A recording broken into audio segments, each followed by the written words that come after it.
साहिबगंज से बड़ी खबर है, जहां वाहन चेकिंग के दौरान स्विफ्ट डिजायर में एक देसी पिस्तौल, 3 जिंदा कारतूस, 3 मोबाइल के साथ पुलिस ने 3 युवकों को दबोच लिया है।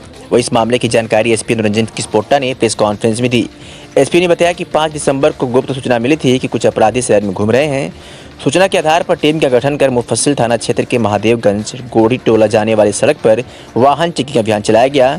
इस दौरान सफेद रंग की स्विफ्ट डिजायर वाहन की चेकिंग करने पर 3 अपराधी सहित हथियार बरामद किया गया। ये तीनों व्यक्ति पूर्व अपराधी रहे हैं, जिसमें से एक असीम मोहंती है, दूसरा विजय सिंह है और तीसरा जगन्नाथ मलिक है। ये इनके विरुद्ध, असीम मोहंती के विरुद्ध पूर्व में कांड भी दर्ज है जामताड़ा में, और यहाँ टाउन में भी एक केस है। तो इस तरह ये अपराधी कर्मियों को गिरफ्तार किया गया है। तो अच्छी सफलता है हमारी टीम के लिए। ये सभी बधाई के पात्र हैं।